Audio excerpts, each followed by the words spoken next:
Hello guys, this is your friend and we are back with a new fanfic. Which is what if Naruto was forced to redo his perfect life by the Sage of Six Paths. Part 2. And if you enjoy this fanfic then please press the like button and subscribe to my channel for more fanfic like this. And now let's start the fanfic.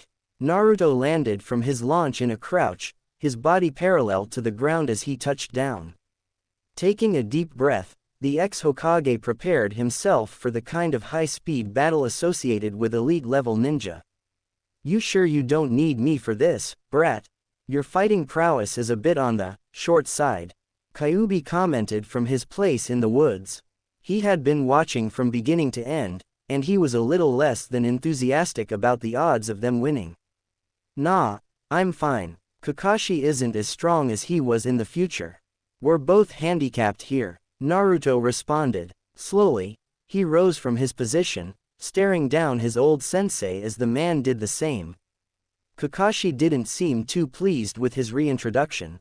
Just stick to the plan, Naruto finished, before immediately whirling on the spot. Crossing his arms over his chest, the orange boy was subjected to a right hook by the older man which sent him sprawling back. Digging in his heels, the boy managed to anchor himself in the dirt after sliding for a few moments.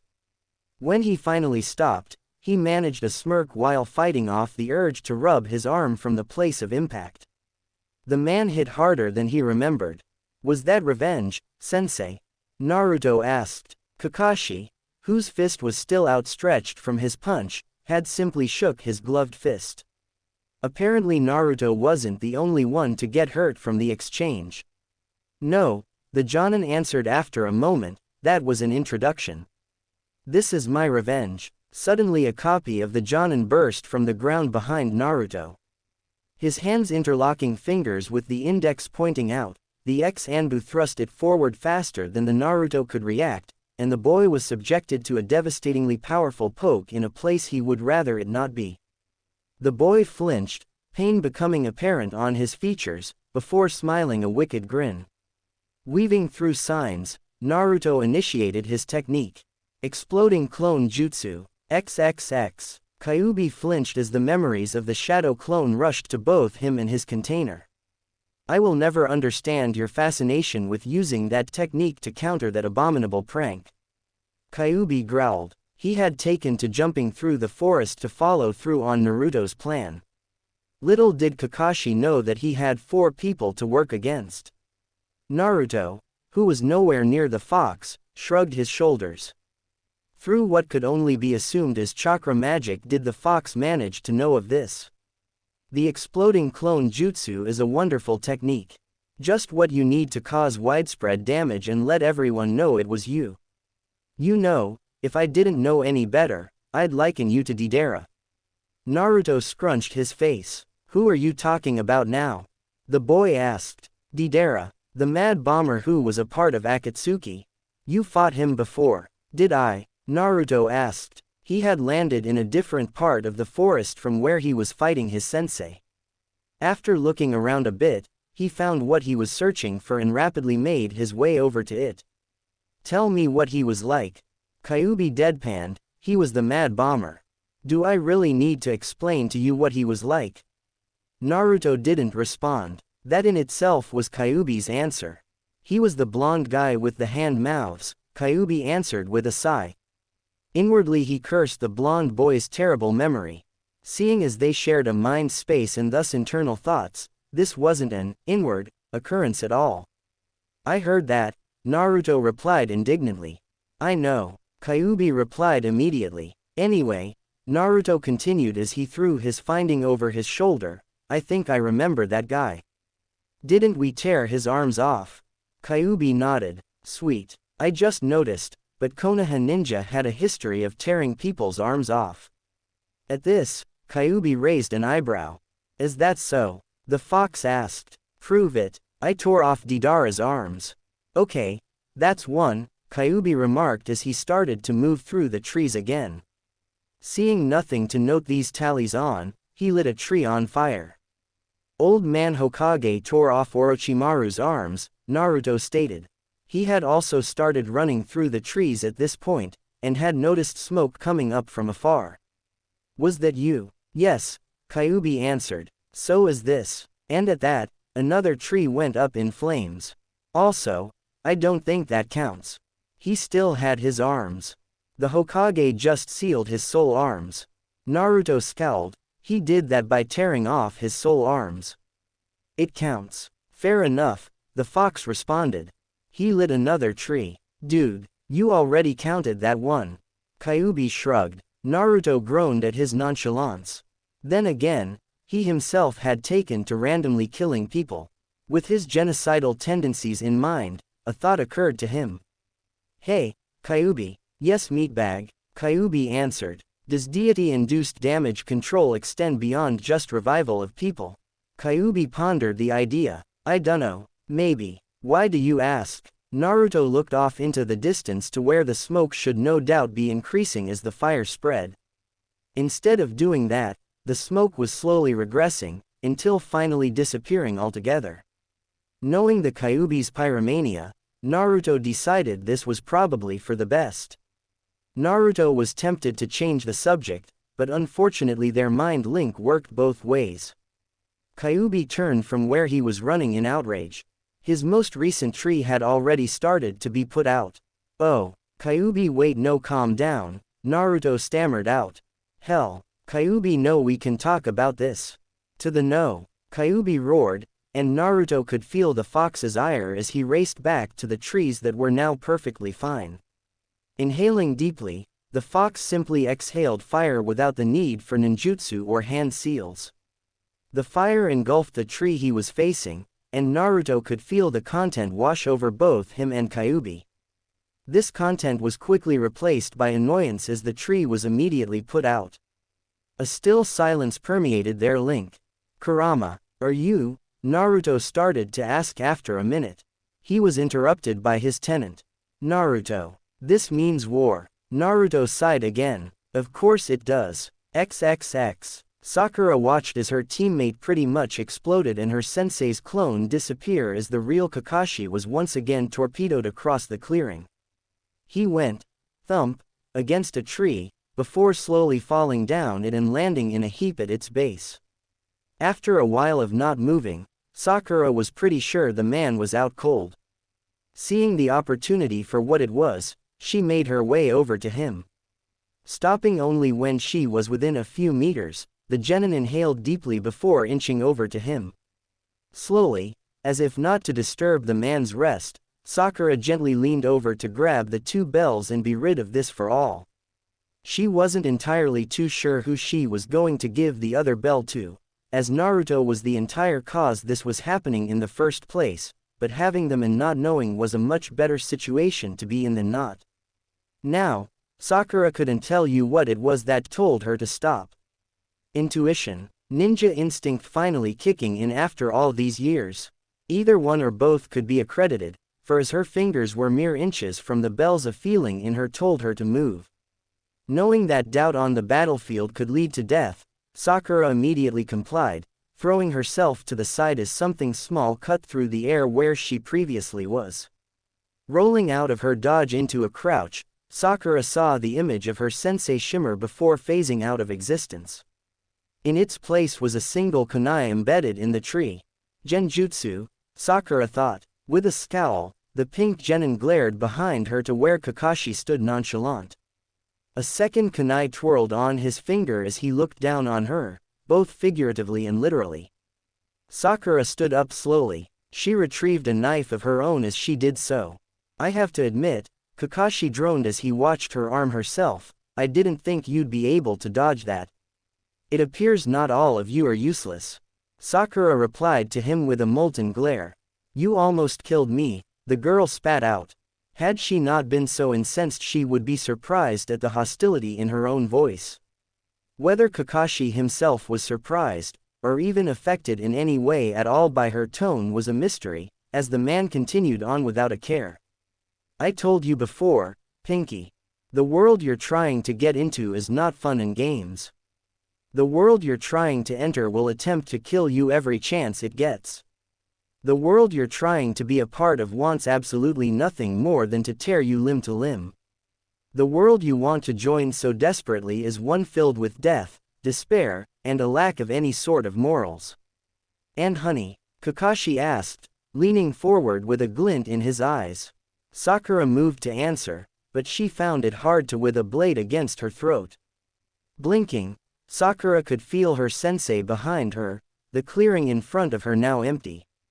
When had he moved? Honey, the world we're a part of gives no second chances, and you've just lost your only one. These were the last words Sakura heard before the knife slit her throat.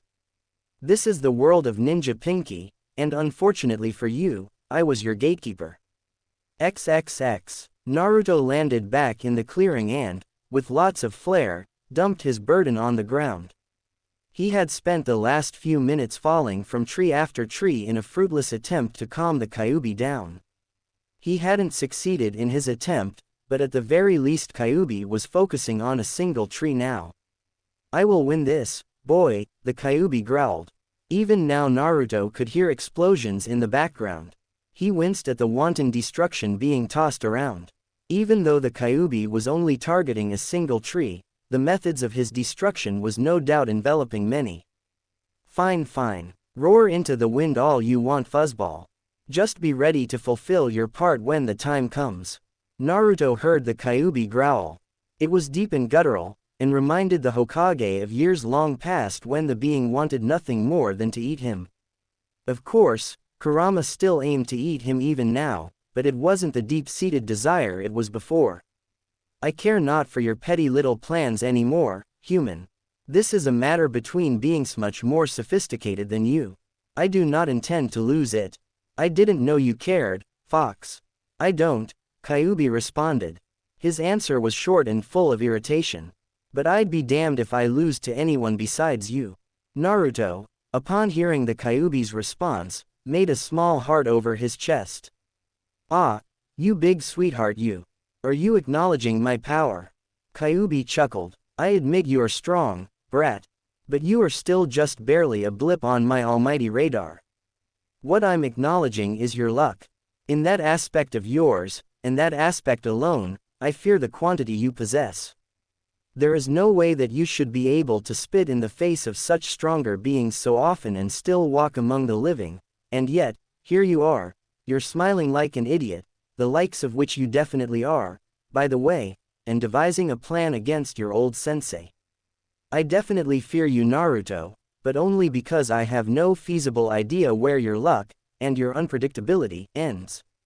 Naruto, who had started to make googly eyes at nothing, but with intent at Kurama, stopped to contemplate what his tenant had said.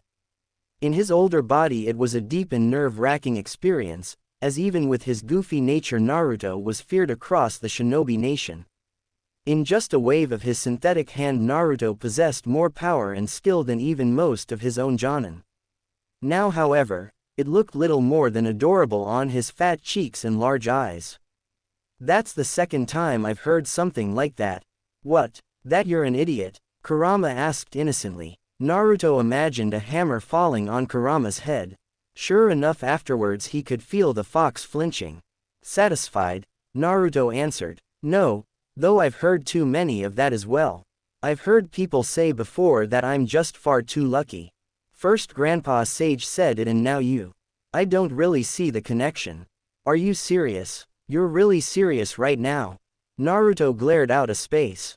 There was nothing in his immediate line of sight but the trees, but somehow Kurama got the message. What? Yes. My life was entirely too hard if you ask me. If I listed everything that happened to me throughout me life you'd stagger and fall in its inglorious magnitude. Kurama huffed. I know everything that happened through your life, boy. I was there. But go ahead and humor me. Well, for starters, not 5 minutes after I was born a madman extracted a giant demon fox from my mother, nearly killing her in the process. That giant demon fox then went on to kill both my parents right in front of me, leaving me an orphan. Kyuubi scoffed. Oh boo-hoo. The poor ninja boy got a secondary source of power. You've tried to kill me on multiple occasions, Naruto deadpanned. Oh boo-hoo. The poor ninja boy had people attempt to kill him. If anything, more people try to kill you now than they ever did then. Kyuubi responded. His anger temporarily abated by the conversation, he stopped trying to blow up the tree. The pockmarked devastation around where he sat cross-legged was slowly returning to normal. You want to try again, idiot? Naruto frowned slightly at the nickname, but otherwise said nothing about it. My parents are dead. I grew up an orphan my entire life. So did like half the shinobi forces. You're not special in that aspect. When a ninja mommy and a ninja daddy love each other very much, they leave an infant to fend for themselves. Continue. I was different from other kids. I had a giant chakra monster sealed into my gut. A process that you survived, by the way. And it was for that reason that I was ostracized and left to do on my own for so long, Q. I was bullied my entire childhood. Bullying isn't uncommon amongst your species. Didn't you bully Shukaku? I never said it was uncommon amongst mine. Because of circumstances outside of my control, I was being hunted by some of the strongest people to walk the elemental nations. And because of those you were able to meet equally powerful allies, most of which became very powerful connections, Kyuubi responded. He yawned. By the way, you also survived all of those encounters, which should not have been so. They could have killed and kidnapped you 1,000 times over, what with how you brazenly run into danger. They don't, however, and it confuses me. Pain killed the entire village. A fact you reversed mere minutes later. A feat you did by, what was it again? Oh yes. You talked the man to submission. Now that I think about it, for most of your fights you talked to the finish. Come on kid, I know you enjoy falling back on one-trick ponies, but to use it every single time. Naruto scoffed. It worked on you, didn't it? Kyuubi barked back. It was a somewhat mocking gesture. I never said it wasn't a potent ability. Once I find out how you do it I will immediately bring the world to its knees. That you haven't done so yet, even only temporarily, surprises me. Naruto contemplated the Kyuubi's words, before shrugging them off. It doesn't interest me, world domination. I'd rather just look over the people I love and be done with the rest of the world. Naruto then kicked his package, the comatose form of Uchiha Sasuke. The boy flinched at the slight pain but did nothing else. Besides, I wouldn't want everyone to end up like him. Yeah, about that, Kyuubi responded. He stared forlornly at the tree which just refused to remain as ashes. Why is he still like that? Shouldn't the gods have fixed him by now? To this, Naruto stared back at the raven-haired boy. He hadn't noticed before, but the Uchiha had yet to become a again. It was something to be concerned about. Naruto, however, wasn't. I'm sure he'll be okay, he said while shrugging. Kyuubi sighed. Whatever you say, kid. What of the other brat? Sakura. One sec. Naruto stated while looking around the arena. He was sure that this was where he left the two other members of his team, but neither were in immediate sight. They're not here. Oh, what an astute observation. Do you want 1 gold star, or 2?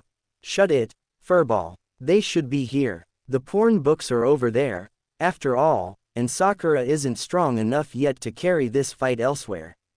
Where the hell is she? It was then Naruto heard rustling in the woods behind him.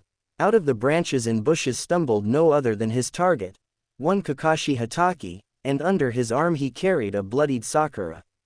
With all the nonchalance of someone taking out trash, Kakashi tossed her body, which flopped through the air as if it had no vigor in it at all, to the blonde boy's feet. Naruto looked at it, at first confused, before that confusion turned into anger. Kakashi, seeing this, decided to speak. You should have been here for her instead of running around wasting time. Now you have 1 minute left, and no teammates to help you. The man then got into a fighting stance. He kept his body low, and his center of gravity even. I hope you're ready. Naruto, meanwhile, was only barely controlling his rage. Furball. Dear gods, what, child? Kyuubi responded. What the hell is this? The blonde boy asked, pointing down at his feet. Kyuubi tapped into their mental link to see through the boy's eyes. The fox stared and stared, looking carefully around and taking in everything he could see before answering. That would be your feet, see student. Yeah, Naruto replied, I know. Kyuubi waited for a bit. He waited for a little more than a bit actually, in some vain attempt to understand what exactly was going on in his tenant's head. The fox quickly realized what a futile attempt this was. I'm sorry, I don't see where you are going with this. Would you mind elaborate? I mean, Naruto dragged out mentally, that there is supposed to be something there. Kakashi just walked out of the forest all menacingly and made a big show of throwing something at my feet and I have no idea what it is. I think it's supposed to be genjutsu, but if it is then we have no idea of knowing what he's trying to show us. And what is the problem with that? You're immune to his tricks. Naruto stared at the fox through their link. In truth he was still staring at his feet, but again, Kyuubi somehow knew what he was intending to do. If I don't know what he's trying to trick me with, then how, pray tell, am I supposed to with him? And here Kyuubi immediately realized his error. Shit, you're right, alright we can work this out. What did he say when he walked up to you? Naruto thought hard. He believed Kakashi said something about wasting time, protecting, and no one to help. I see, the fox mused. Well, with the absence of your pink teammate and the coma of your other one, I think it's safe to assume that he is trying to show you the body of your non-potato teammate in order to either discourage you or enrage you. Naruto played with the idea. Yeah, that's a good guess. I think I remember Sakura saying something along those lines happening to her during the first run-through of our Genin exams. Wait, you remembered that innocuous little detail but you forget the abilities of one of the very few people to actually come close to killing you. Deodazy was never that close to killing me. Deidara. Whatever. Naruto shrugged. He then took a deep breath, before looking at Kakashi with as much genuine anger as he could whip up at the moment. In truth, it wasn't a lot, but damn was he trying. He took all your ramen and burned it in a fire. You bastard, you'll pay for this. Naruto roared as he blasted from his spot. Kakashi, for his part, only managed a slight moment of shock before responding in kind. Instantaneously a high-speed dance of fists and kicks erupted between the two ninja, only liberated by a short reprieve when both had to take a breath. Kakashi was the first to break off. His breathing was labored as he did not expect to have to engage in battle against one of his students for so long. That exchange was, for lack of better words, actually not too rudimentary. Naruto, while leaving quite a few openings, performed feints and executed moves in preparation for others about 3 moves ahead. He attempted, and failed, to corral Kakashi into making amateur mistakes, and even though his anger had made him reckless, he wasn't the only one disadvantaged. The Jonin had hit it well, but the effect of Naruto's opening attack from when he literally rocketed out of the trees and struck him had damaged him greatly. The Scarecrow had managed to block, just barely, but it was like taking a sledgehammer to his arms. His bones creaked and ached, and it hurt to move them too much. He found himself unable to block some of his students' moves, and as such took damage in places he otherwise would have been fine. Meanwhile Naruto wasn't doing too hot either. We have 45 seconds, Kyuubi. Get your over here. In response, the fox boy yawned. I'll get there when I get there. Unfortunately Kakashi was already there and making every use of this ability. Shortly after Naruto finished his mental conversation, Kakashi had re-engaged, and Naruto found himself in a flurry of blows. The short blonde could see that Kakashi was favoring kicks over punches, but in the end that initial blow of his only managed to even the field. Kyuubi had been right. He was shorter, weaker, and just not used to his body anymore, which gave him handicaps that far outstripped his senior fighting wisdom. He overreached, underreached, and then plain just lost balance at times, which gave Kakashi more than enough time to beat him over the head because of it. It was frustrating to say the least. Naruto found himself put quickly on the defensive and, had he not known of his sensei's fighting style, he would have quickly succumbed to the man. This took place in the span of 10 seconds. Naruto grunted and dug in his heels again. The last exchange with the currently older man had him reeling, and he had to stop himself from flying off. Lidded blue eyes locked onto Kakashi's singular black one. He looked just as tired as Naruto felt, but he had yet to reveal his Sharingan. That did not bode well. Kurama, I need you. Now. Hold your horses. I'm almost there. I will do whatever the hell I want to with my horses, Naruto responded. It was cheeky, but Naruto needed some form of nerve control. Kakashi was reaching for his headband.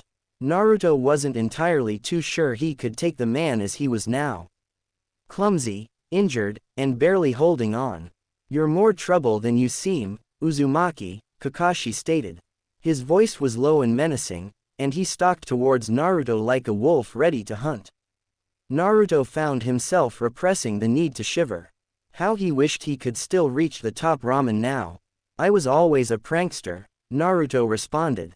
The boy had taken to backing up, one step away for every step Kakashi took towards him. Their sizes were much too different though, so Kakashi was slowly gaining. No, Kakashi muttered. He had an edge of steel to his voice.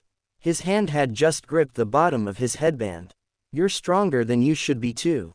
Fun fact, Naruto. My Sharingan doesn't record things that I see in my dreams, and I definitely remember you knocking me out with that harem technique of yours. Ingenious, sure, but still treacherous. You could have killed me. But I didn't, Naruto added, hoping it would help his case. It didn't. Yes, that is true, Kakashi responded, which is why I played along with you. At first you had done nothing to ring any alarms, but now it brings me to another problem. Here Kakashi finally lifted his headband. His other eye spun with a practiced and fully controlled swirl. Closing his other eye, Kakashi's legs tensed, and the man looked more ready than ever to pounce. You know too much for a kid your age. What exactly are you planning? No, nothing, sensei, Naruto yelped. As fast as he could, the ex-Hokage brought up his hands to perform the harem jutsu once again, only for his wrist to be grabbed on the second, and very last, seal. No, not again, Kakashi muttered, his voice low as a whisper. The man then yanked on Naruto's arm, slamming it into a nearby tree. 20 seconds. Kurama, get your lazy into gear now. Alright, meat sack, I'm here. Kakashi, who had by now produced a kunai, had held it to Naruto's neck. He had begun to start interrogating the boy when he heard the rustling of paper behind him. Sparing a quick glance, Kakashi was surprised to find a clone of Naruto there, standing on the mountain of smut. Hi there, Kyuubi chirped. He wore a wide, toothy grin and placed a hand on his hips. He looked nonchalant and uncaring, but that made sense for who he is. In order to really hammer in the message though, the fox waved. Kakashi was not impressed. Turning back to the original, Kakashi fixed him with a Sharingan-enhanced glare. Is this your last act?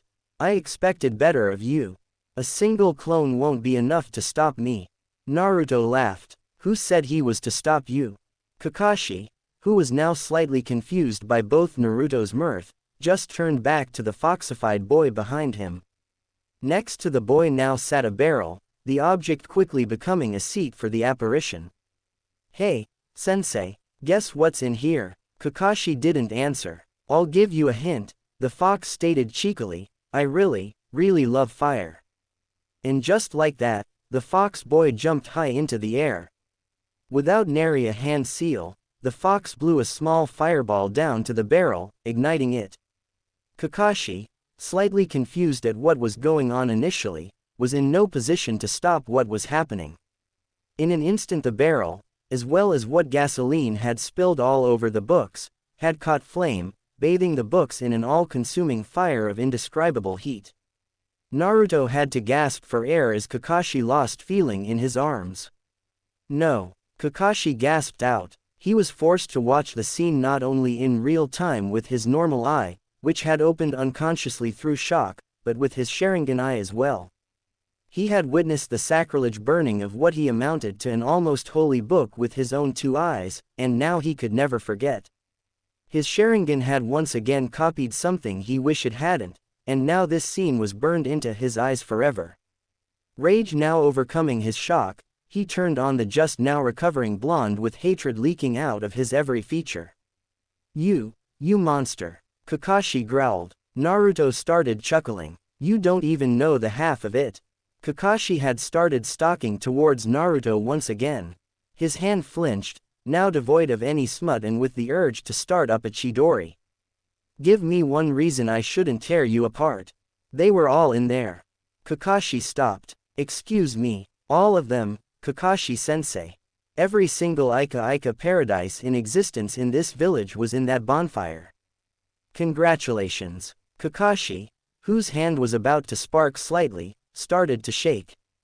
What do you mean? That can't be. It is. All of them. Impossible. Kakashi shrieked. You couldn't have gotten. Yes, Naruto interrupted, even the ones you had stashed away in your secret underground bunker. As of today, right now, there are absolutely no more Ika in the village hidden in the leaves. And Kakashi, whose eye scanned every single book in the pile in horror, knew that this was true. He wept and collapsed, his body sagging as if he had no bones. I can't. It's okay, Kakashi-sensei, Naruto consoled the man as he walked over to him. Reaching down, the boy grabbed the bells from the man's waist. A second after he did so, the bell rang, ending the test. You still have the Ika Knights. At this, the man seemed to become reinvigorated. Bolting upright, Kakashi reached around himself frantically, before reaching into his pouch and pulling out the purple cover book. Kakashi opened its edges and peered through its contents, his eyes drinking in its words as fast as he could. He then immediately collapsed, his eyes a dead, empty void. Kyuubi appeared in the clearing. What did you do to him this time? Naruto started to chuckle. There is no copy of Ika Knights, Kurama, Naruto responded. He had then started to roll on the ground, laughing his sides off. In that book, I included a couple pages from other works I remembered, then filled the rest of the pages with, there is no such thing as Ika. Naruto started to literally howl. He's going to be out forever, ha ha ha ha ha ha. Naruto continued to roll on the floor for several more minutes, the bells rolling with him, creating a harmonious jingling sound with uproarious laughter. After a while he noticed the Kyuubi was not celebrating with him. Kyuubi, Naruto asked, sitting up. What's wrong? This was hilarious. Kyuubi didn't respond to Naruto. Not directly. Kid, did you forget anything? Like, anything at all? The Kyuubi asked. Naruto stared at him, then tried to think hard about anything he might have missed. When he couldn't think of anything, he turned back to Kyuubi. Not that I know of, no. Naruto answered. Ah, I see. Then this should be even funnier. What are you talking about, Kurum? Was all Naruto was able to get out before a palm enveloped in blue, chakra flames hit him in the nape of his neck. The boy was sent sprawling across the clearing, missing the foxy form of Kyuubi after he dodged, and slamming into a tree. The boy slumped to the ground unconscious. Kyuubi turned back to the boy who had knocked his companion clean out. He then started laughing.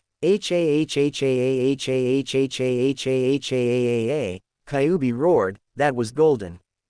Neji, whose palm was still outstretched from his strike, simply stared at the clone before him. I don't understand, Neji stated, his voice barely remaining stoic. Aren't Naruto's clones supposed to explode when the original is knocked out? Kyuubi choked down a laugh. I'm not like the other clones. Neji tilted his head. What do you mean, Naruto? And why is your voice so low? It's because I'm not Naruto. I'm the Kyuubi. Ah, indeed. The two beings older than the bodies they inhabited then stood among the full unconscious Team 7. So Sakura isn't really dead? Neji asked Naruto as they walked through one of the main roads of town. It was a busy day, and townspeople and merchants alike were scrambling to and from the main gates of Konoha. Despite the busy traffic, however, the civilians managed to give the two boys a wide berth. It didn't have anything to do with Kyuubi though, who was quite literally standing aside the two boys as they talked. No, civilians just knew not to interfere with a ninja in any of their goings-on. It was just bad survival instinct. No, Naruto answered in between licks of his ice cream pop. It was blue and the boy wasn't really too sure what the flavor was, but he remembered eating it a lot with Jiraiya. That was just a genjutsu Kakashi cast on her with the Sharingan to make her think she was dead. Commonplace stuff really. It knocked her out like a light and allowed him to make quick work of her. Naruto shrugged. I guess he really wanted to get all three basic tenets of shinobi out of the way. Neji, who was also eating a blue ice cream pop, turned to his friend. 3. There are like 18. What do you mean 3 basic? I mean taijutsu, genjutsu, and ninjutsu. Neji stared at the boy. And then, Naruto stared back. What do you mean, and then? Well, if he's going to teach you those 3, what about kenjutsu, shurikenjutsu and bukijutsu? Naruto threw his hands in the air. The ice cream pop stayed in his hands somehow. No one ever even does those. Everyone focuses on the main 3. Tenten would disagree. That's cause she's a weapons specialist. Of course she would focus on those things. Literally no one else do. And what about Lee? He can't even use ninjutsu and genjutsu, so how are those even the main 3 for him? If anything, his main 3 would be taijutsu, then kenjutsu and then bukijutsu. He uses all 3 to complement his style. Well, again, that's a special case and he has a point there. I don't use any of those. If anything, I specialize in kenjutsu.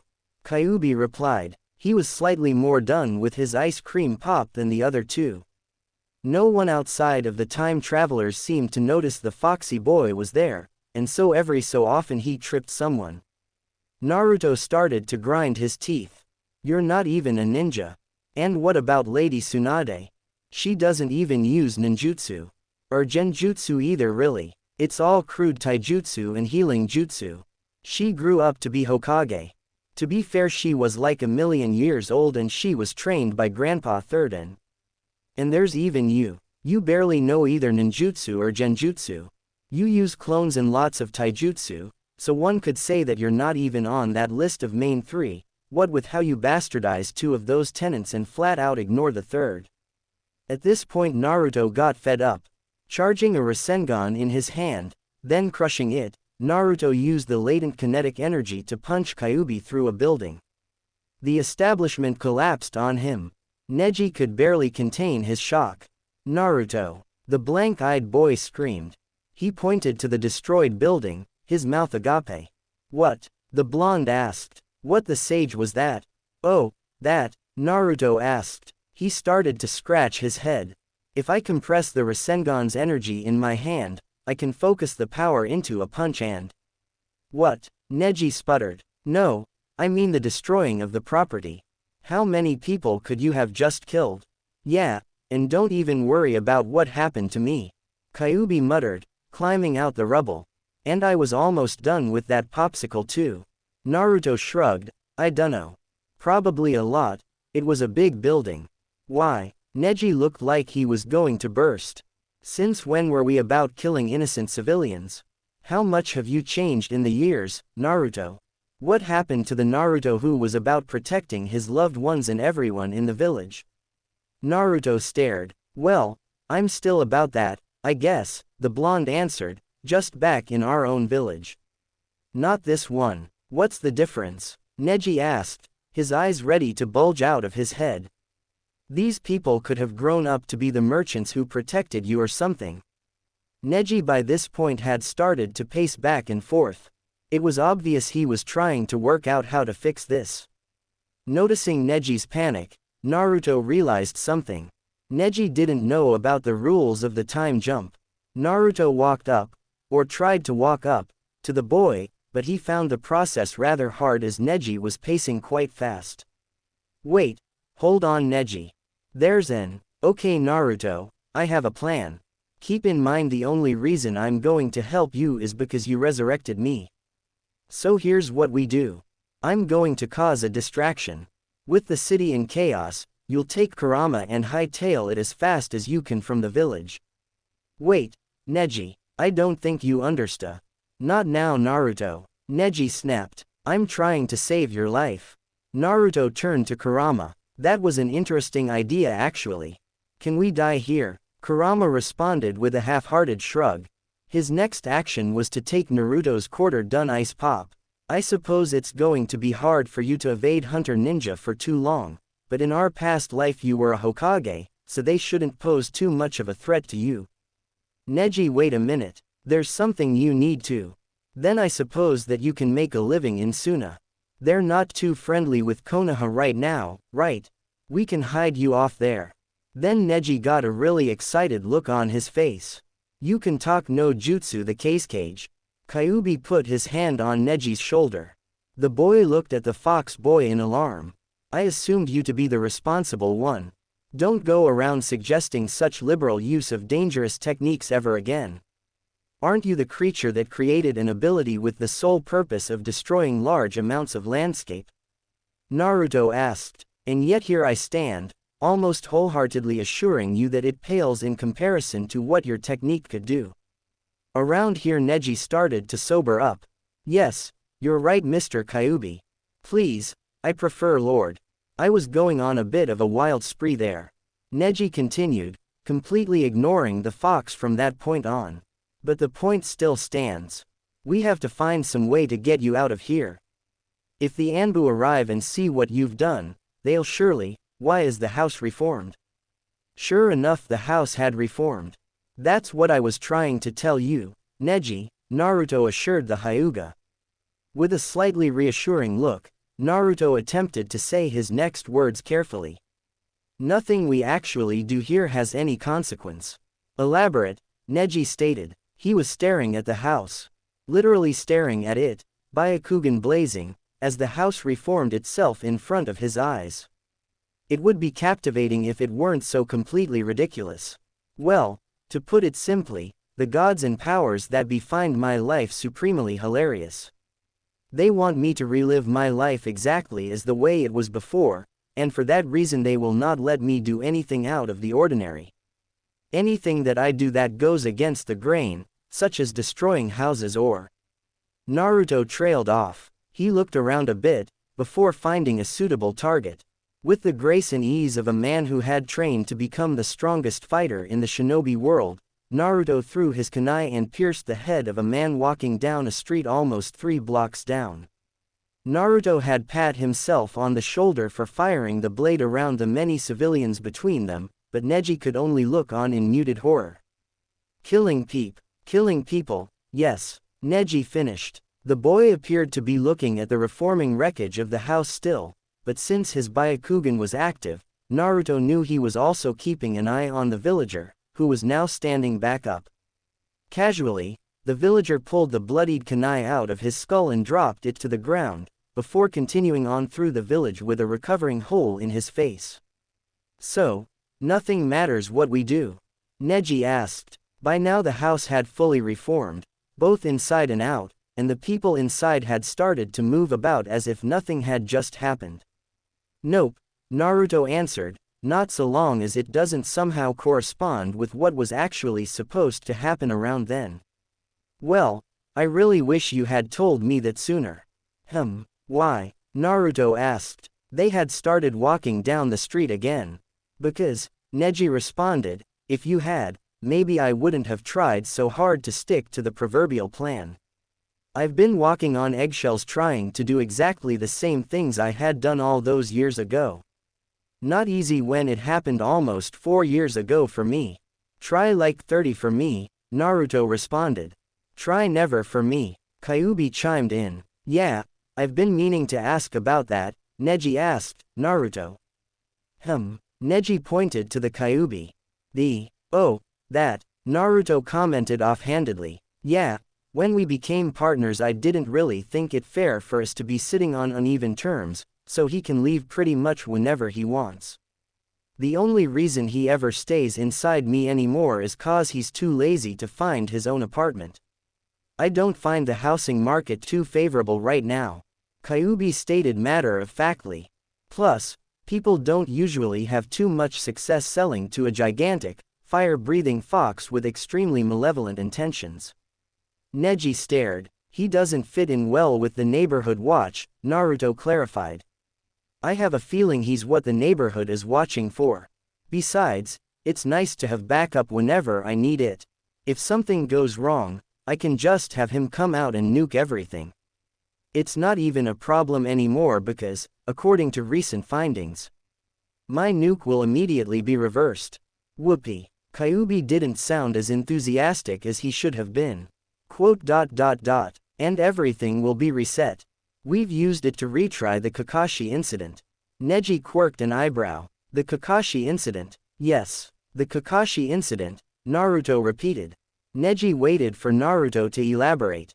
He made it 3 blocks before realizing that Naruto, in fact, was not going to. Kyuubi elbowed the blonde in his side. Oh, right, yeah, we did this whole thing where we tried to find out what was under Kakashi's mask. Turns out it is literally impossible to find out. Neji turned to Naruto. What do you mean, impossible? I mean it's impossible. Naruto responded. We blew up the middle of the city about 11 times, and I even Mega Rasengan barraged it. No matter what we did, we couldn't get the man to take it off.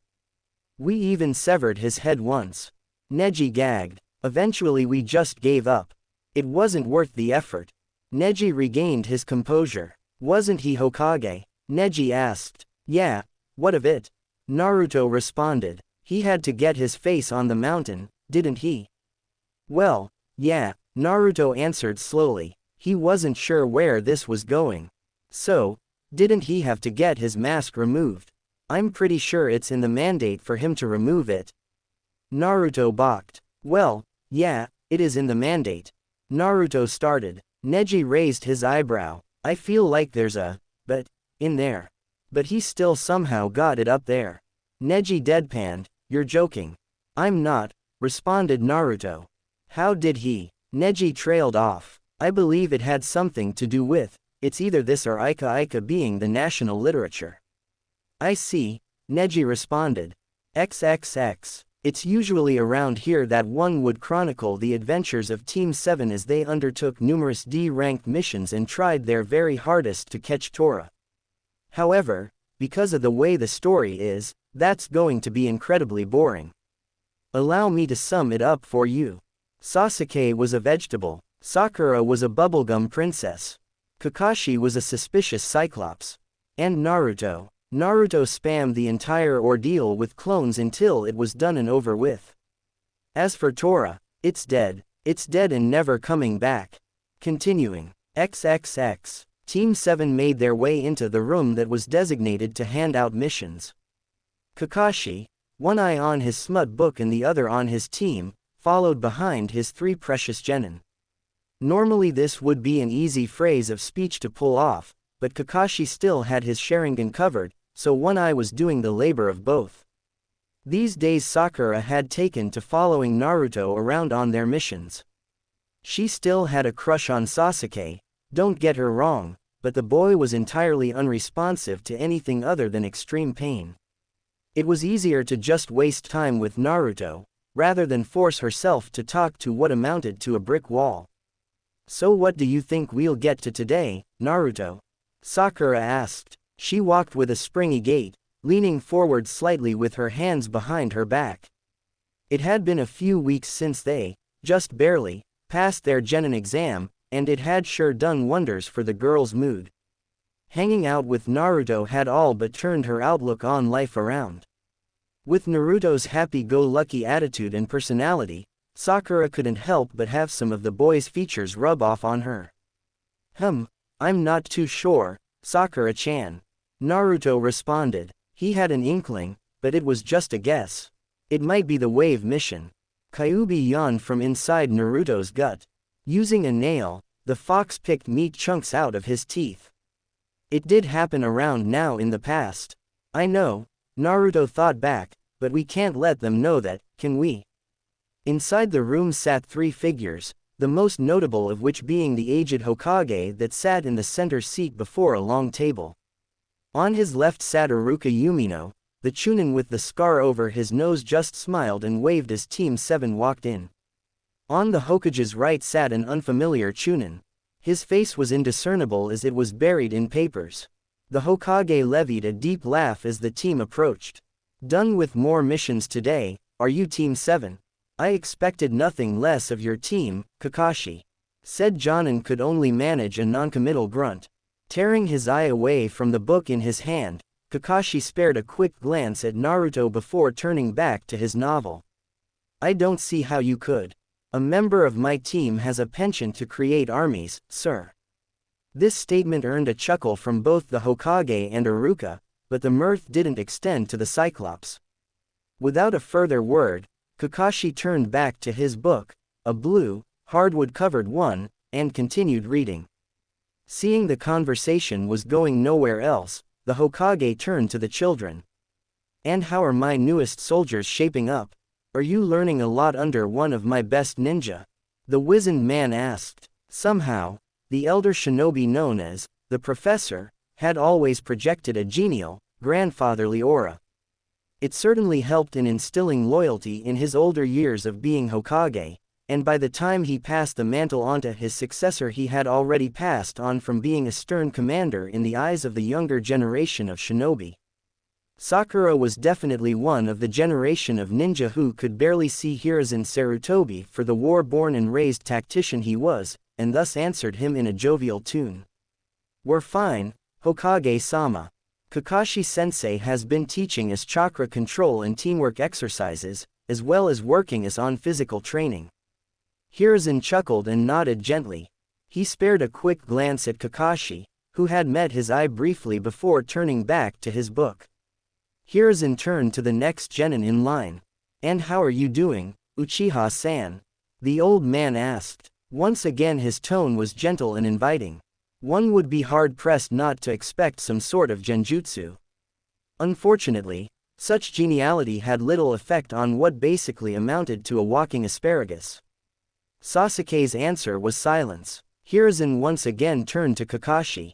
Kakashi had met his commander's gaze once more, and once more he adopted a look of nonchalance. Inside, however, Kakashi had started to sweat. Sasuke-san, did you not hear me? Hiruzen asked again. When he was met with more silence, his one eyebrow raised. Iruka decided to pick up from here. Sasuke, did you not hear your Hokage talking to you? Iruka asked. As before, the man was met with complete silence as the Uchiha just stared off into space. Okay, what is wrong with him now? Iruka asked. Kakashi looked up from his book. Pardon, what is wrong with him this time? Iruka rephrased. There's always something up with him. I tell you, each week was like dealing with a small soap opera with this kid. Hiruzen raised his other eyebrow. Explain. Well, Iruka started, let's say 1 week he'll come in.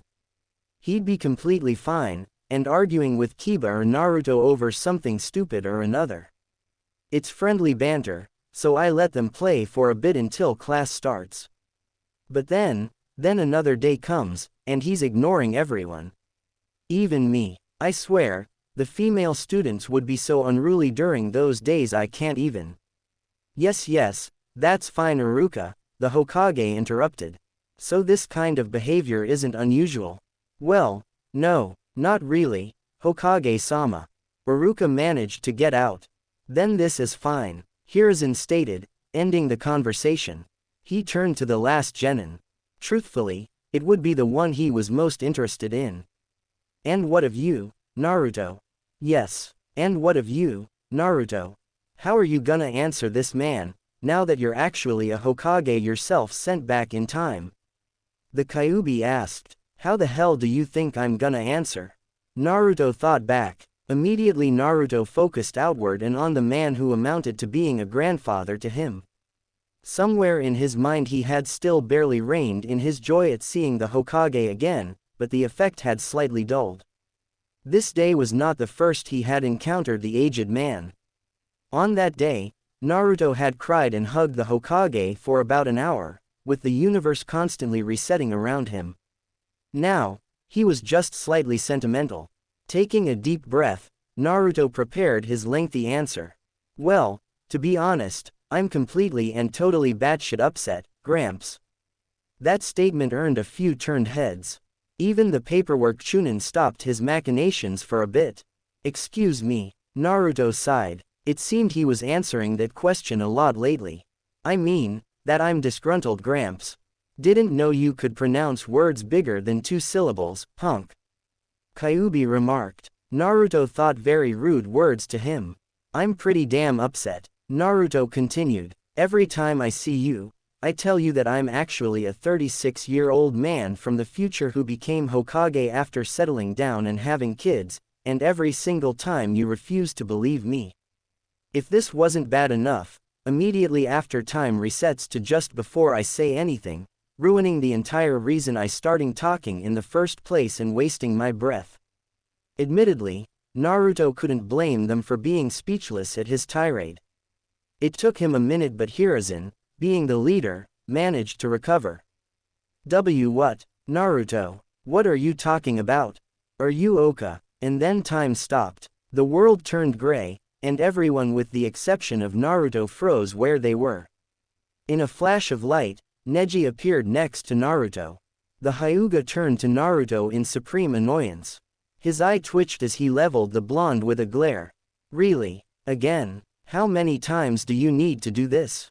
Naruto shrugged. I dunno. I guess it's just the most convenient way to get to you. Did you try, I dunno, calling for me? Sending a clone? Yelling really loud? You do that a lot.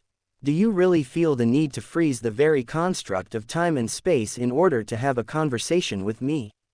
Naruto nodded. Neji had to repress the urge to facepalm. What do you need, Naruto? Well, Naruto began. He moved to sit on the sofa located at the side of the room. Stretching, the boy plopped down on it and spread himself across the entirety of it. We're about to accept the wave mission. Since we'll be gone for a bit of time, I thought I'd tell you about what you can and cannot do while we're gone. Neji tilted his head. Wave mission? Is this another one of those things you did that you expect me to know? Or should I have known about it and forgot? What? How could you not know about the wave mission? It was a very big part of my life. Well, excuse me for not knowing every part of your life. Believe it or not, not everything evolves around you. What? Naruto exclaimed. Yes it does. Neji paused. What? Well, that's pretty conceited of you. It was here that Kyuubi appeared out of Naruto's stomach. The foxy clone of Naruto appeared wreathed in orange flame in the air above Naruto, before falling on the boy. Naruto went, oof, as the fox landed. As soon as Kyuubi made himself comfortable, he looked at Neji. With a wide, toothy smile, the Kyuubi addressed the Hyuga kid. Actually, he's not. The world really does kind of revolve around him. Neji raised an eyebrow. You too. I would have thought that you of all people would refute this. Really? Why? The Kyuubi then cuffed Naruto around the head and brought him into an uncomfortable headlock. I love this kid. Neji had to admit the sight was weird, but soldiered through it. Aren't you two really antagonistic towards each other? What? No. We're best buds. Neji looked at Naruto. His face was turning blue as the headlock slowly turned into a chokehold. I see. But regardless, the boy has a point. A lot of the world's events does seem to happen in his general area. Well, yeah, but those are just coincidences. Was it a coincidence when he just so happened to stumble upon Jiraiya?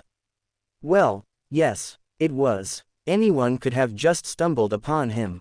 Exactly, but no one did.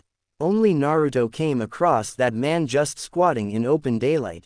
What about Tsunade? What are the odds that they would stumble upon her in the exact town she was in, at the exact time Orochimaru was there, just so happened to learn the Rasengan in the exact amount of time he needed to, then convince Tsunade to return because he just so happened to remind her of her loved ones? Well, I would admit that that situation is a little. And what about you? You have to admit that the fight with you was lucky. Okay, listen here. He won because of you. Neji interrupted. Kyuubi sighed. Yes, and he got me because his father was Hokage and would rather not seal me into anyone else. Incredible and world-changing things have been happening around him since he was born. I'm pretty sure the world revolves around him. The Kyuubi then stopped to gesture around the room. Even now, the situation calls for examination. The gods and the very powers that be created an entirely new world for the sole purpose of having Naruto relive his life. This world quite literally revolves around him, as his slightest deviation will come it crashing down around him. They then teleport you to us while they reset it. It's not hard, human. The world, before and after we were brought here, revolves around this blonde idiot. Neji nodded. There wasn't much he could really argue against that. Thinking things over a bit, the Hyuga turned back to the fox. Kyuubi, Neji asked. Yes, human, the fox responded. Could you let Naruto go now? I think we need him for the world to reset. Oh, right, and just like that Naruto was allowed to breathe again. Naruto spoke between gasps of air. You, dirty, son of a bitch. You know you love me. If I had 3 Rasengans, and you, Sasuke, and Madara were all in the same room. Yes, human, spit it out. Come on, I know you can do it. I would use all 3. Yes, come on boy, you can do it. Who's a good ninja? You are. Yes you are. You know what? And just like that 2 Rasengans were charged, smothered into one, then smothered into a 3rd Rasengan made on the spot. The large and wildly rotating sphere teetered on the edge of instability, before being crushed into a fist. Smiling manically, Naruto punched Kyuubi with all the stored energy. The fox boy was sent careening out through the village. Neji raised an eyebrow. You know, now that I'm used to it and know the non-existent consequences, that's actually rather hilarious. Tell me about it. Naruto gasped out. Wait, you could barely breathe, but you had enough energy to send the Kyuubi flying over, and in some cases through, the village. Naruto, who had still not regained his breath, looked at Neji as if he were stupid. What are you talking about? Rasengan is how I breathe. Neji could only stare. Naruto sighed as he pulled the rope tighter. Before him lie the demon brothers, 2 Chunin from the village of the Hidden Mist. Well, former Chunin, if their scratched headbands were any indicator. If Naruto's memory was right, which he was almost sure it wasn't, these 2 specific brothers were under the employment of one Momochi Zabuza. The very same mist ninja would be his first major battle. You know the one-eyed freak is going to be suspicious of this, right? Kyuubi asked from within him. Naruto repressed the urge to roll his eyes. Thinking on it, the blonde found he had no real reason to repress such an action, then rolled his eyes anyway. It doesn't matter, Naruto responded. The worst he can do is find out, and then we can finally have what we want, a confidant in this crazy, up world. Kyuubi rolled his eyes. Naruto somehow felt that, you do realize that this, crazy, up world is, for all intents and purposes of the very gods themselves, an exact replica of your past. Kyuubi, in my past a grown man with a cleaver, no eyebrows, and the bushiest, baggiest parachute pants this side of Fire Country is going to attempt to divorce my head from my body while I'm a child. In my present, that sentence made perfect sense. I'm pretty sure I'm officially allowed to announce this place for what it is. Up. Kyuubi let out a barking laugh in Naruto's gut. The action, though somewhat unwilling, brought a smile to Naruto's face as well. This was the scene Kakashi bore witness to as he strolled out of the forest to the side of the path where Naruto stood with his catch. Book in hand, Kakashi raised an eyebrow at what he saw before him. Most genin don't find enjoyment in their first ninja fight, the man stated. With a snap, the jonin closed his book and made his way over to his student. With a single hand, Kakashi grasped the rope tying the demon brothers together and lifted it into the air, before hurling it into a tree. The 2 brothers grunted. They hit the tree rather hard. Naruto donned a smile. It's not every day I get to show off how awesome I am. He screamed. One hand reached to scratch the back of his neck, and with it, the look was complete. Naruto looked the same as he always acted back when he was a child, and sure enough, the act would fool most people. Kakashi was not most people. Yes, quite. You're a bit more awesome than you should be though, the Cyclops stated. Before Naruto could make heads of this however, the taller man had moved away, ready to interrogate the hostages. Naruto sighed. Guess they were in the clear a bit longer then. Turning, Naruto could see Sakura standing guard over the near comatose form of their last team member. The blonde smiled. That was a good punch, Sakura. Naruto stated as he walked over to the girl. Sakura smiled, but her eyes darted over to the two ninja currently wetting themselves before Kakashi. Is it over? Are we done? She asked. Naruto nodded. Yeah, Kakashi-sensei is having a talk with them. Told ya. He wasn't dead. Sakura relaxed a bit. With a sheepish expression, the girl sheathed her kunai. Yeah, but it's not every day you see a professional substitution in action. Thank you. By the way, about the punch, Naruto chuckled. Well, it's not every day you see a professional punch in action. I think it sent him halfway across the path. Naruto wasn't joking either. The man was sent careening across the battlefield with the speed of a missile. He hit a tree and slid to the ground unconscious. He was out of the fight until Naruto was done cleaning up the other brother. The reason the punch was so strong. The man attempted to take out Sasuke. Sakura smirked. With an ease of recent practice, she mirrored Naruto's chuckle. Don't exaggerate, idiot. She then playfully punched Naruto in the shoulder. Naruto had to rub his arm afterwards. Around here Kakashi had returned from his talk. His face was grim as he approached his team. Listen, team, I have some bad news, the Cyclops stated. His eye focused on their charge, a bridge builder they were tasked to escort back home. The man had immediately hid when the fighting broke out. This somehow worked. Our little friend happens to be the target of some very dangerous and high-profile people. Does Gato of Gato Industries ring any bells, Mr. Tazuna? Tazuna had the decency to look guilty. It might, the man slurred out. He was slightly tipsy. Kakashi's eye narrowed. Well, it certainly rings a bell to me. Gato, of his self-named industry, happens to be one of the most wealthy men in the world. He has enough money to pay the village to send their most trained ninja to shovel manure and not even have a dip in his resources. This is the man who has set his sights on you. From where these two cannon fodder have come, Kakashi then threw a thumb over his shoulder at the two ninja who were, in a word, traumatized. There are definitely more. As the team leader, I cannot in good conscience allow my team to continue on a mission of such lethality, especially on their very first C-ranked mission. Especially what you've paid us. Tazuna adopted a look of absolute horror. But you can't just abandon me now. The old man exclaimed, his voice clearer now that he was concerned. Kakashi didn't seem to care. I can and I definitely will.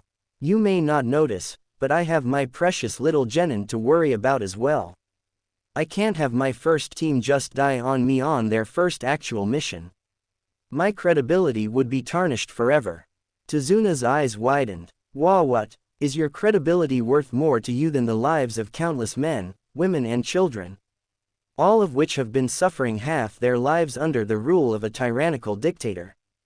Kakashi, who had went back to reading his book, turned his eye back to Tazuna. I am a professional killer. These three children, they are training to become professional killers. I have single-handedly taken the lives of more people in a small handful of missions than you have in your entire little town. I'm sorry Mr. Tazuna, but making the decision to forfeit lives is no new experience to me. So to answer your question, yes.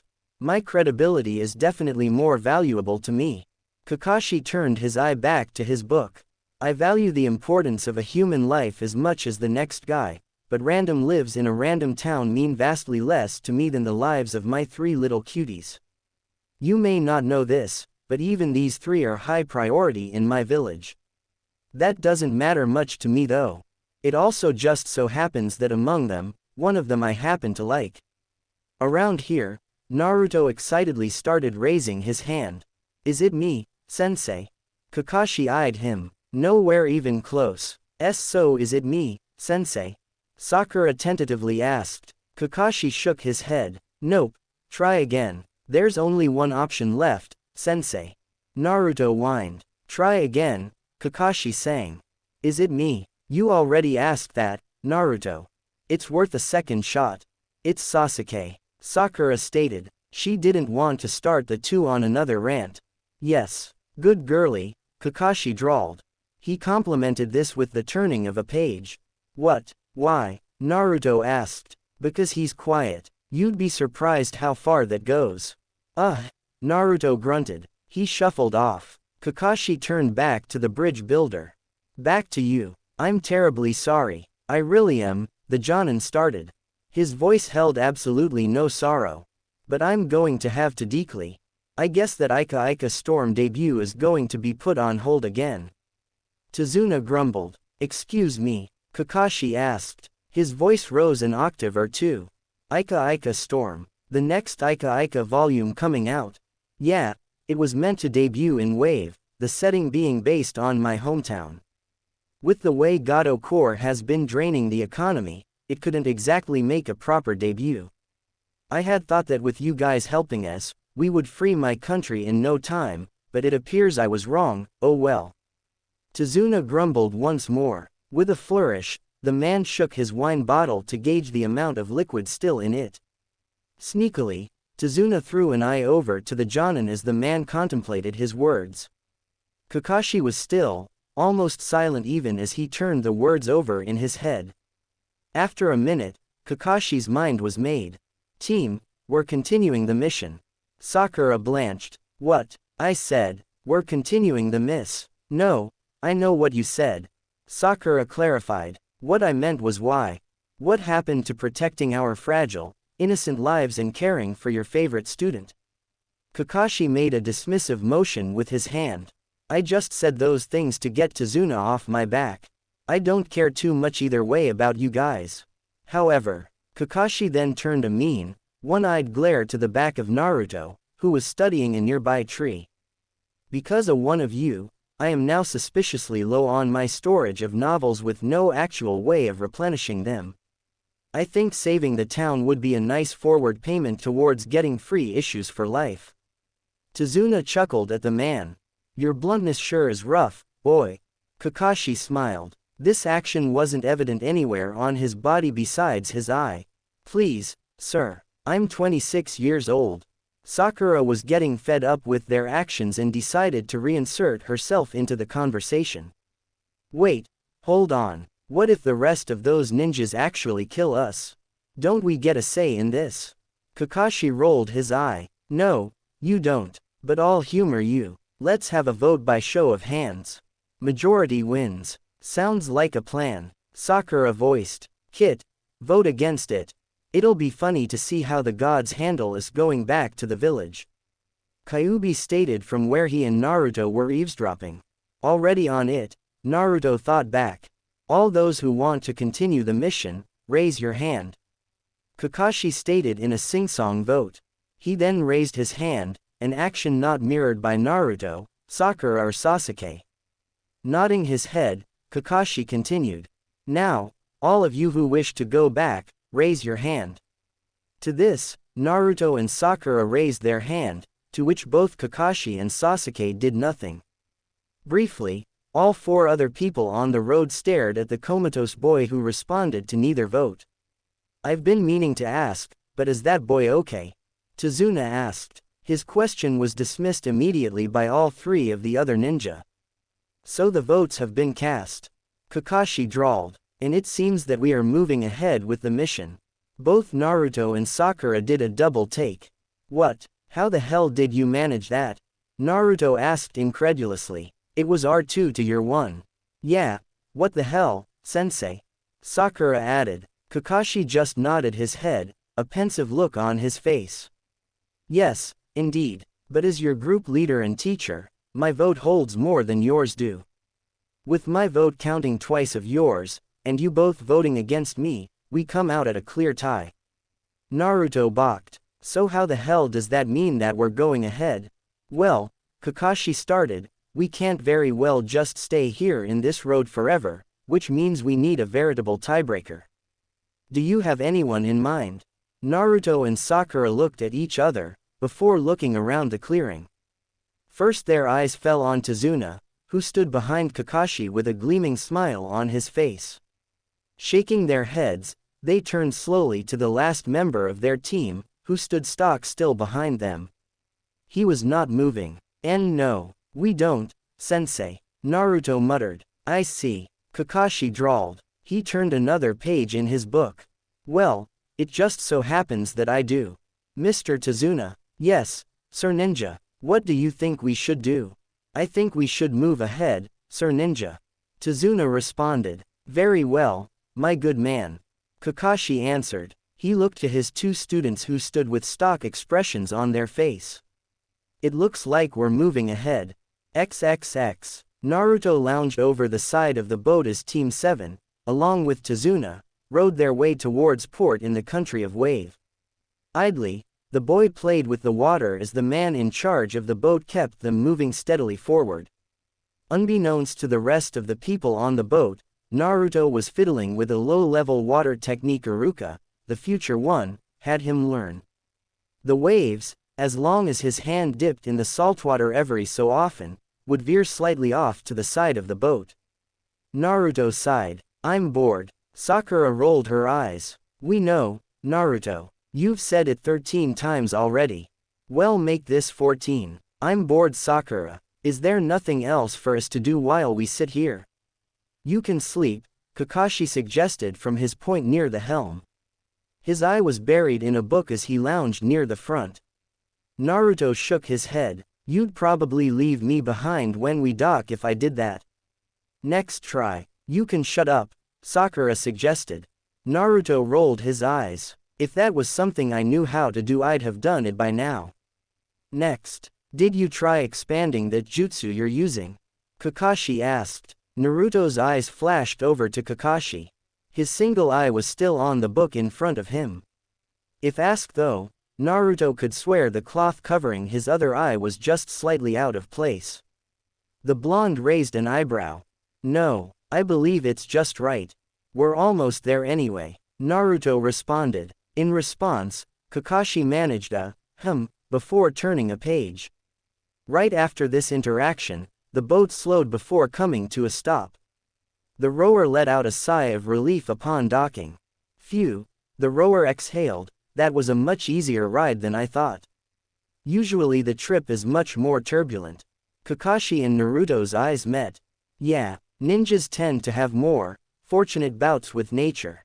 Kakashi drawled. Well, whatever the reason, we've reached the secret port earlier than expected. Naruto looked around. The secret port amounted to some pieces of wood haphazardly nailed together near the river. The boat didn't actually touch it, but the very idea of the ninjas disembarking was enough to cause the contraption to wobble intensely.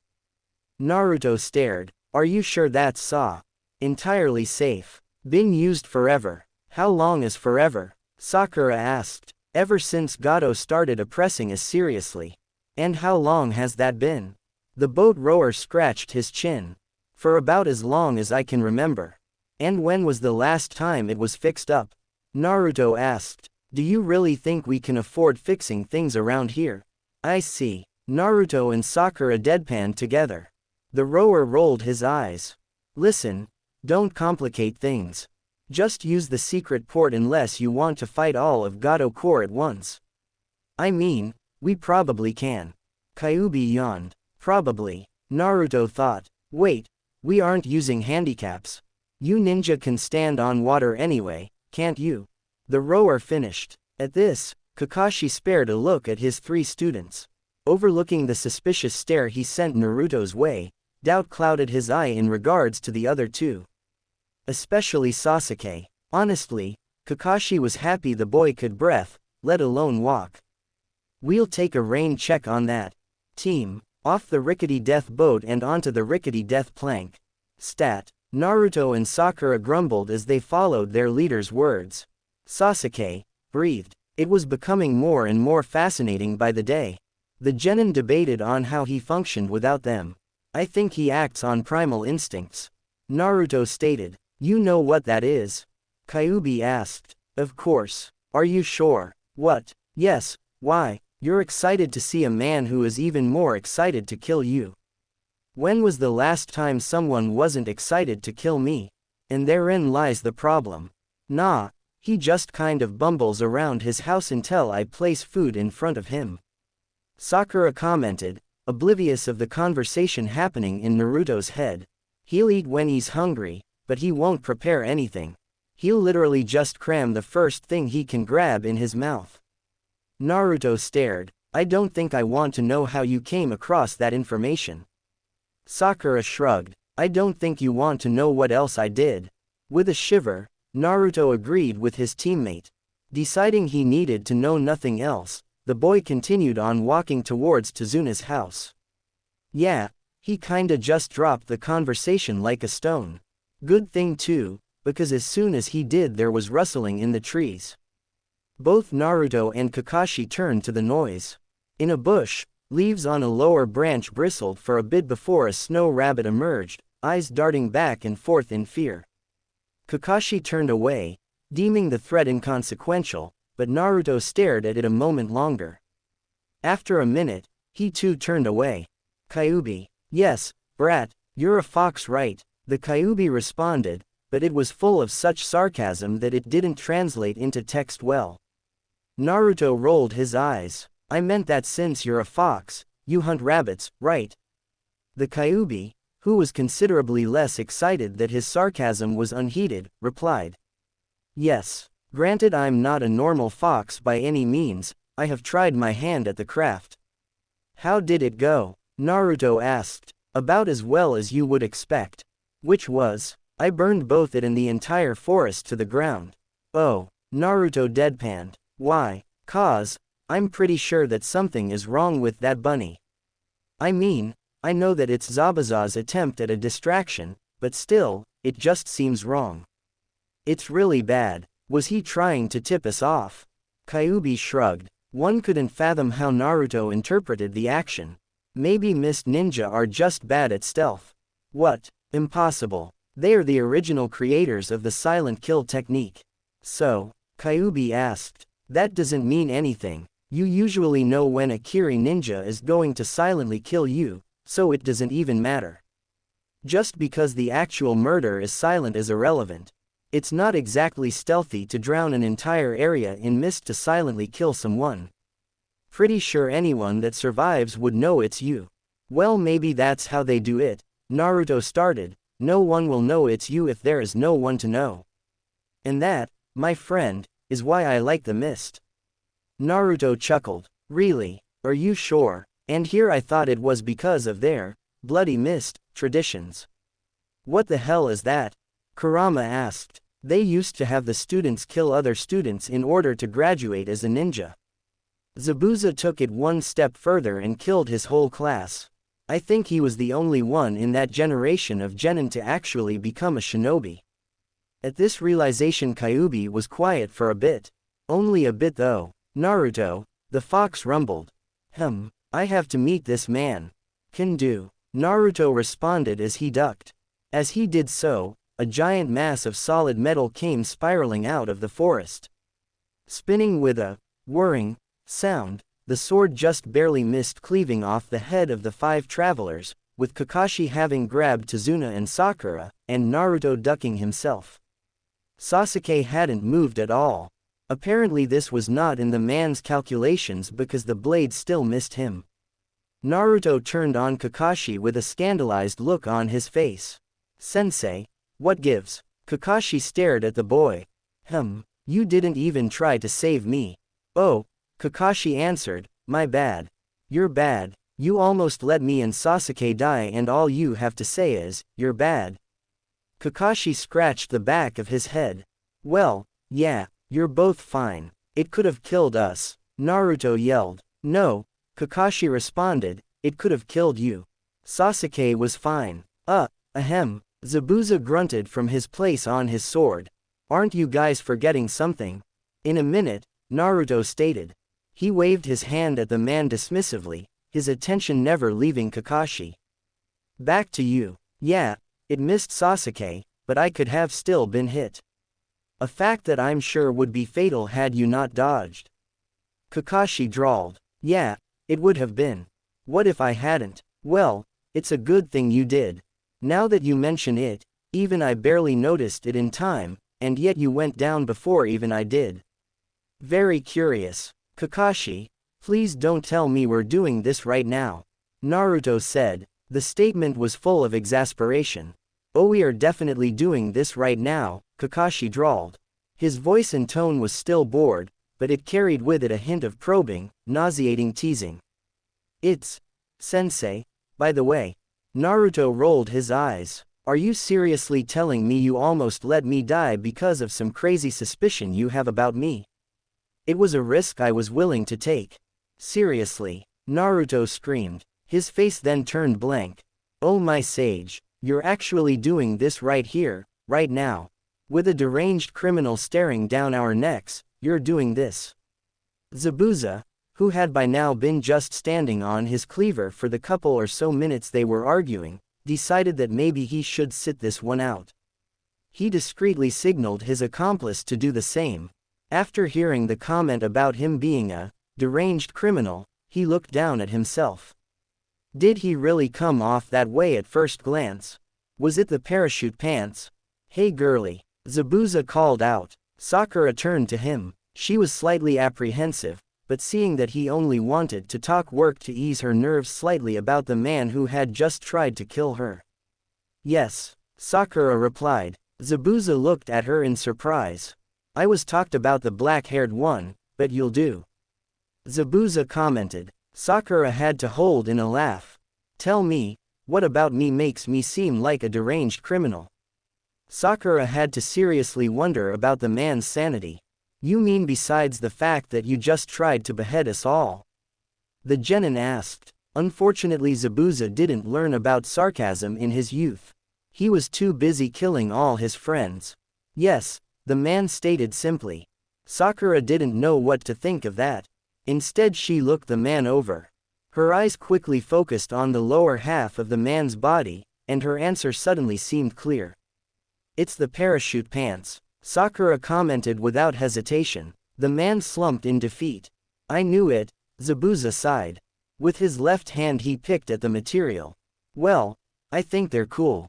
Back with the sensei and student, things were starting to escalate. I don't care what you think, Kakashi. Don't just suddenly leave me to die because you have some hunch that I'm suddenly a lot more skilled than I seem. What do you even care for, anyway? Well, Kakashi hummed, what if you were a spy? My cute little genin shouldn't give me a challenge in any way, and yet here you are. I have to be careful. Arg, Naruto screamed, his hands reaching to tug on his hair. I already told you that I'm not. That's exactly the kind of thing that a spy would say. Aargh. Sakura, who couldn't bear much more of this, turned back to Zabuza. So what about you? Why are you here? She asked. It was Zabuza's turn to look at her like she was stupid. I'm here to kill you. Zabuza stated simply. Sakura didn't even give it a second thought. Well, of course, but I mean, why are you doing it? I know you're not doing it for fun. Well, of course not, Zabuza replied. I'm doing it for the same reason every other ninja in the world does it. Money. I need money to achieve my goals. This was an easy way to do it. Well, surely it's not the only way to do it. There has to be easier ways to earn money as a rogue ninja than by killing people. There are, Zabuza answered. But you have to keep in mind that I enjoy killing as well. By now Naruto's screams were starting to become deafening. He had taken to staring down his teacher, but it seemed to not be working, as the man kept the ever-nonchalant expression he was known for strong. Then why don't you just explain it to me? Kakashi asked, his eyes half-lidded. I already told you why I can't do that. Naruto yelled. No matter how much I try to tell you, it wouldn't matter in the long run. You wouldn't remember it after I told it to you. Kakashi tilted his head. I highly doubt that. My mind is a lot stronger than it seems. I remember things from my childhood fairly well. That's not an accomplishment. Naruto responded. Your childhood was terrible. Kakashi narrowed an eye at him. That's a rather peculiar thing that you shouldn't know.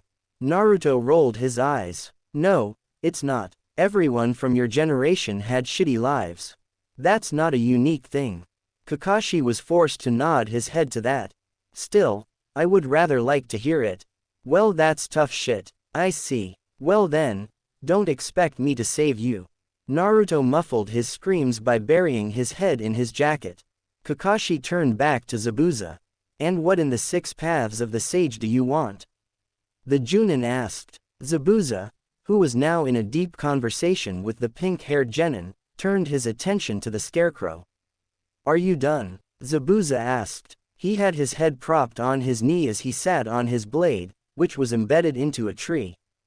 I think we're more or less ready. Kakashi then stopped to look over his team. Naruto was still screaming into his jacket. Nodding, Kakashi turned his head to Sakura. She had started to exchange information with Zabuza before he interrupted. With 2 members down, Kakashi started to look for the third, before immediately stopping himself. He already knew where Sasuke was. Retrieving a pebble from the road, Kakashi blindly threw it behind him. It went thump off of something before falling back to the ground. Kakashi sighed. Of course, Sasuke was exactly where Kakashi knew he was. In the exact same place he left them. Yeah, we're ready, Kakashi drawled. Immediately he pulled out a kunai, to which Zabuza responded by pulling his sword from the tree with one hand. Shortly after, Naruto and Sakura made their way behind Kakashi and next to Sasuke. The 2 higher-level ninjas stared each other down, before a massive amount of killing intent washed over the grounds from both ends.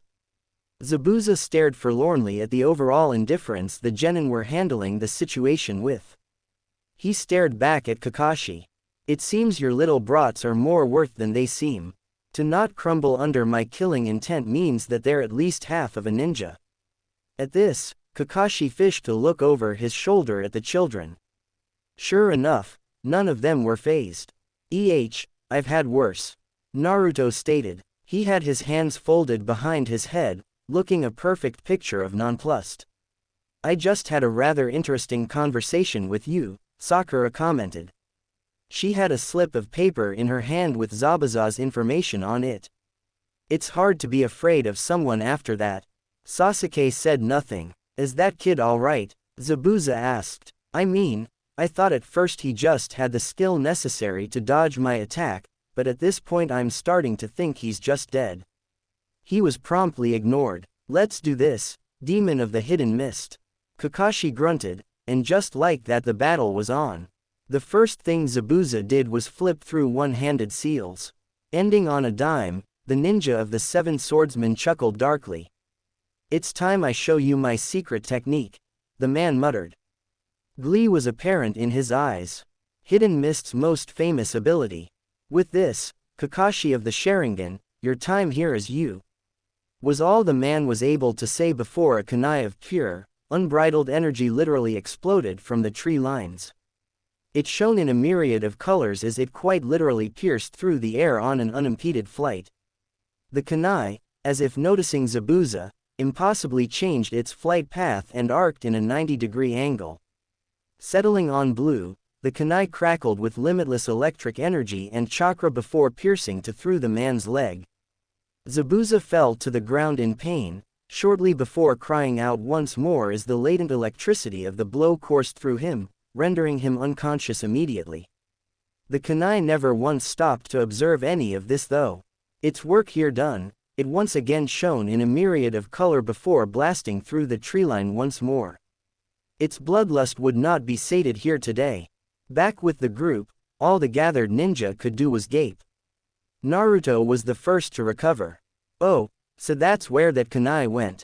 He chirped. Kyuubi was less enthusiastic.